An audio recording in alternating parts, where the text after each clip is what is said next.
Hi everyone, welcome to my another mini blog. আজকের ডেটটা ছিল আমাদের কাছে ভীষণ স্পেশাল, তাই বিকেলবেলা আমরা দুজনে একটু বেরিয়ে পড়েছিলাম। আর এই জায়গাটা না আমার এত সুন্দর লাগে কি বলবো।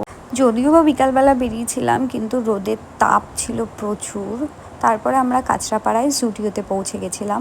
অনেক দিন ধরে ভাবছি জুডিও থেকে দুটো জুতো কিনবো, জুতো কেনাই হচ্ছিল না, যাওয়াই হচ্ছিল না। তো ফার্স্টে আমি এই স্লিপারটা চুজ করেছিলাম। এটা স্লিপার বলা যায় না, এটা একটা ফ্ল্যাট চটি, আমার দেখেই পছন্দ হয়েছিল। আর ওখানে গিয়ে যা দেখলাম যে মোটামুটি সবই কালেকশন আমার কাছে রয়েছে। তো ফার্স্টে তো আমি এই ফ্ল্যাট চটিটা নিয়ে নিয়েছিলাম, দেন একটু আমি স্লিপারের মধ্যে ঘুরছিলাম। রিসেন্টলি আমি ফ্লিপকার্ট থেকে একটা স্লিপার অর্ডার করেছিলাম, তারপরেও আমার না এই হার্ট শেপের চটিগুলো খুব ভালো লেগেছে। আর এরকম ডিজাইনের চটি আমার কাছে ছিল না, তাই একটু দুটো পাশাপাশি রেখে দেখছিলাম যে কোনটা ভালো লাগছে পায়ে। এই হার্ট শেপের চটিটাই আমার বেশ ভালো লেগেছিলো, তাই এটাও নিয়ে নিয়েছিলাম।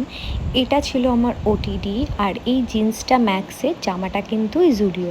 দেন এখানে টি শার্টের কালেকশানও ভালোই ছিল, আর এখানে জুয়েলারির কালেকশানগুলো মোটামুটি ভালোই ছিল। দেন আমি এখান থেকে একটা টপও নিয়ে নিয়েছিলাম। আর সেরকম জামা কাপড়ের কালেকশান অত আমার ভালো লাগেনি। দেন ওখান থেকে আমরা চলে গেছিলাম অ্যাডিডাসের থেকে মুন্নার একটা টি শার্ট নেওয়ার ছিল, তাই ওখানে গিয়ে একটুখানি ভালো করে কালেকশানগুলো দেখে একটা টি শার্ট নিয়ে নিয়েছিলাম। আমি জুতো কোনোদিনও সেরকম ব্র্যান্ডেড পরিনি, মুন্নাকেই জাস্ট দেখেছি পরতে, বাট অ্যাডিডাসের জুতোর কালেকশানও ভালো। ব্যাস এইভাবেই কাটলো আজকের দিনটা। বাই গাইস, দেখা হচ্ছে